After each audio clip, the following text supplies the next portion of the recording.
Hello and welcome back. This is the continuation of Craniopagus by Copper Rose, Chapter 3. John was exhausted by the time he pulled into the Institute's car park. It was early though, unlike Johnny, he had chose to drive at a reasonable pace, rather than ignoring the traffic laws.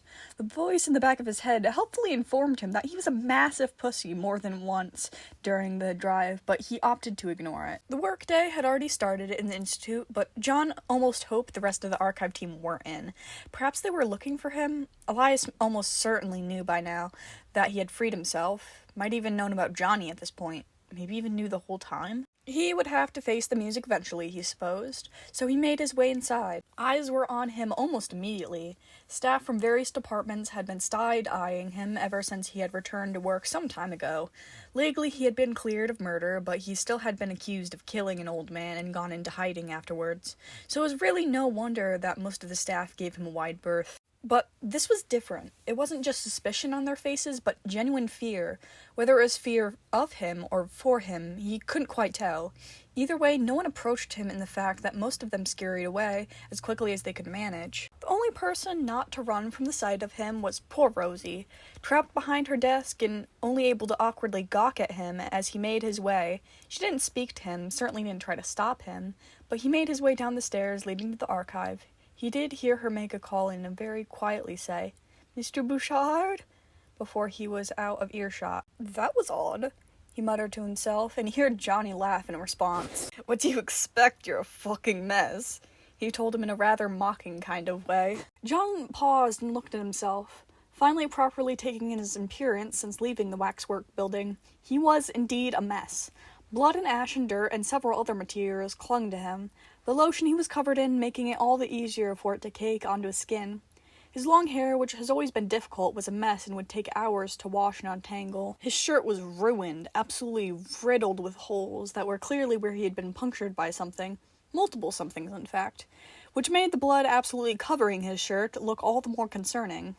And of course, his shoes and trousers were covered in gore from the many skin-stealing mannequins Johnny had stomped on the night before. No wonder so many people fled at the sight of him. "Shit," was all he could think to say.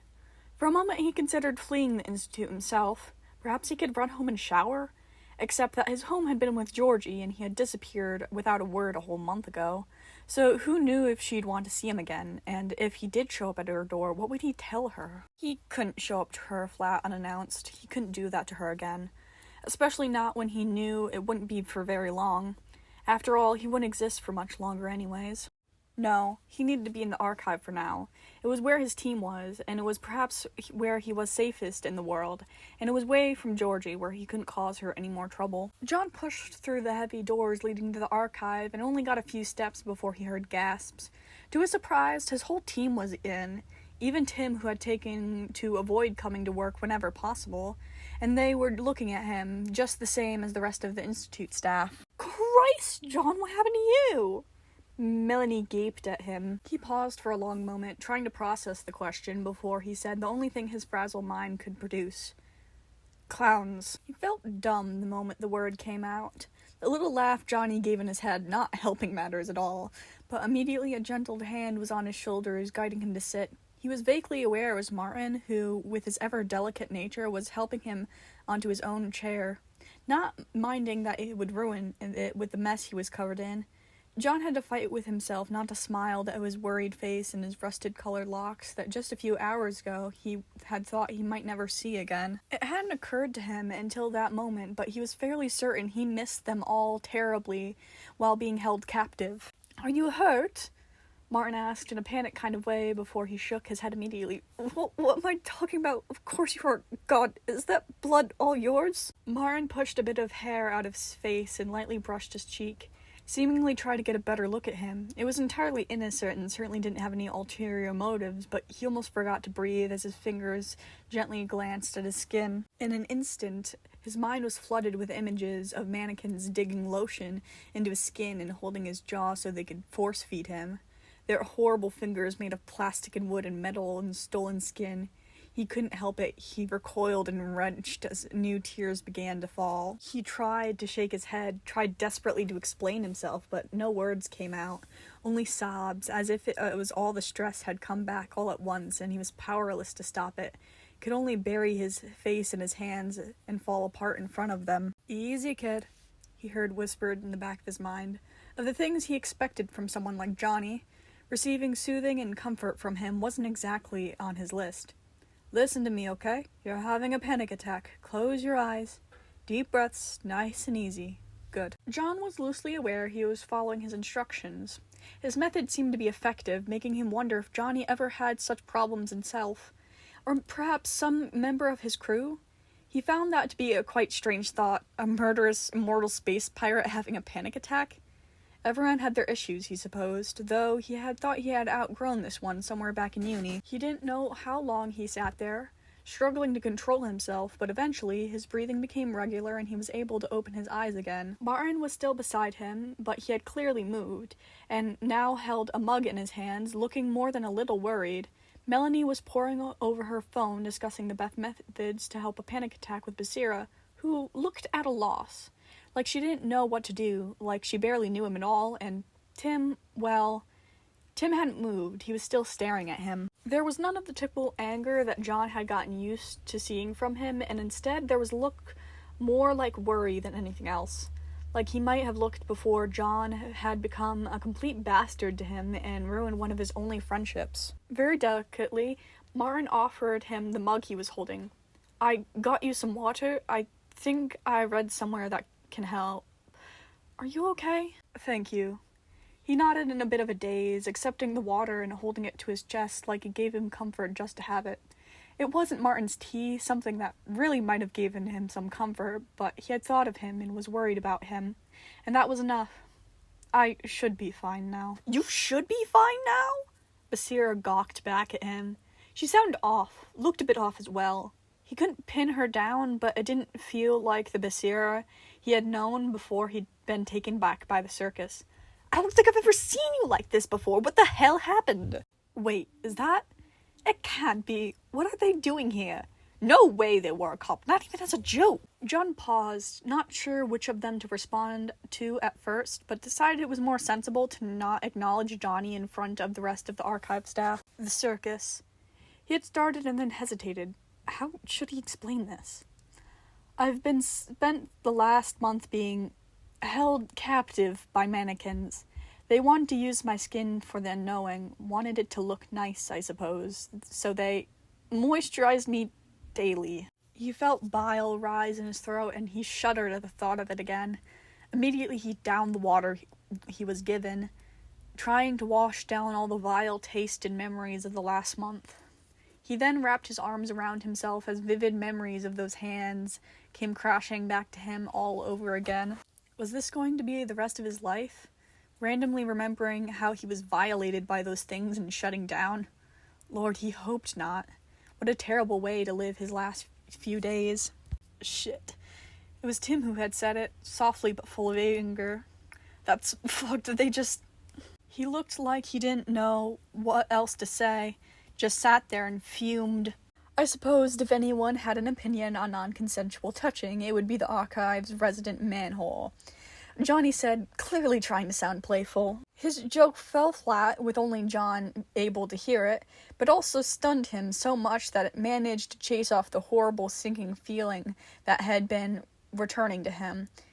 It took him only a moment to realize that had been the point. Stun him to calm him down. Perhaps Johnny was more clever than he had originally thought. The fuck is that supposed to mean? He faked a bit of anger, which John opted not to dwell on, especially as he was addressed outside of his head instead. "Wait, you've been with the circus the whole time you've been gone?" Melanie demanded then. John was surprised by her sudden outburst, but he nodded.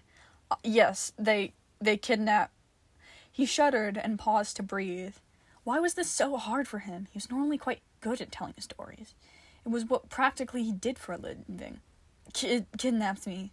A little over a month ago." "John?" Martin spoke gently, offering him a tissue and looking like he wanted to hug him at that moment. He settled instead for lightly placing a hand on his shoulder, but somehow such a small comfort felt like more than enough. He took the tissue, wiping away tears and weeks' worth of grime. He scowled at the thing.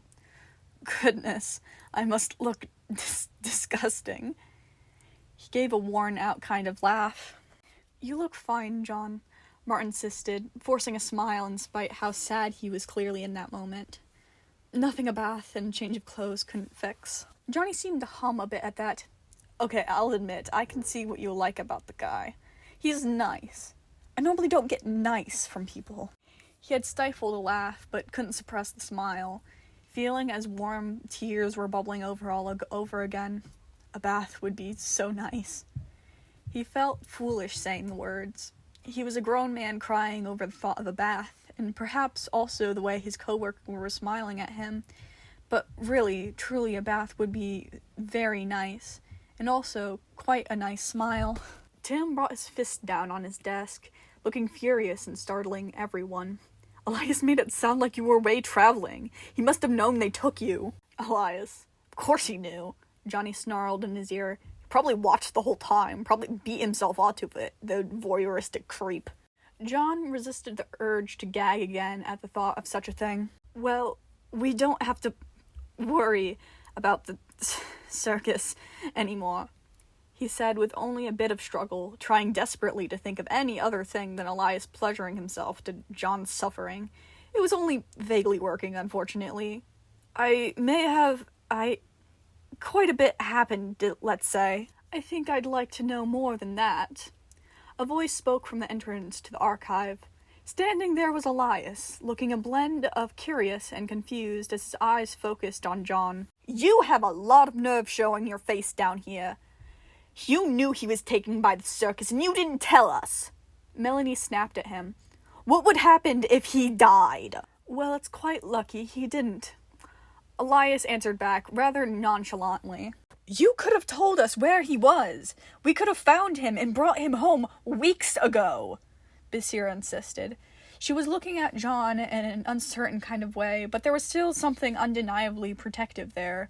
There was also an anger buried just under the surface, like she was trying to hide it. Hell, I probably could have gotten in touch with some sectioned officers and gotten their help in dealing with this. Elias only rolled his eyes at this. Don't make assumptions now. While I did know he was taken, I had no more idea where John was than any of you did. We both know that you've lost your sway among the force, Detective. The best you could have done was get Daisy to look for him, which I wouldn't have allowed. The last part, Basira looked almost confused, and he carried on. I'd much rather keep that rabid dog of yours away from my archivist when possible. She already did try to kill. At the same time Elias was speaking, Johnny was busy whispering in John's head, sounding a bit too disgusted for it to be forced or fake.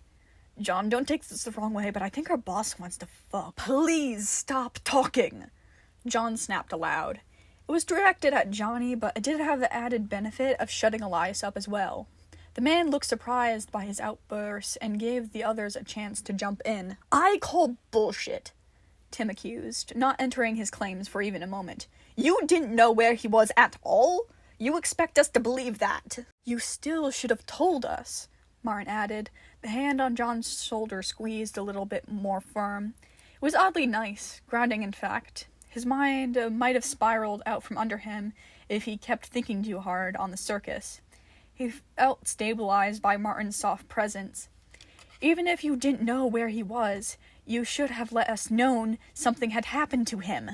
And what would you have done, Elias scoffed. Scrambled to look for John rather than focus on the unknowing? And that's what. That would have been a waste of time, proven by the fact our archivist made it back safe and sound all on his own. Now that we have him back, perhaps we can get some proper work done, and you can all return to your research. The unknowing is, as I said. John cut him off, his hand coming up to where Martin was touching him, and he lightly squeezed it. He needed it there to keep grounded, to keep him steady as he slowly stood before his boss. We no longer have to worry about the circus. I've taken care of it. He glared daggers at the old man, and the two stared at each other for a long moment. But finally, Elias broke the silence between them. Is that so? Then I expect a statement fully reporting the incident. For now, I'd like to have a word with you in my office. John tasted copper as he realized he'd been gnawing in the inside of his cheek, unintentionally resisting the urge to say a number of colorful responses.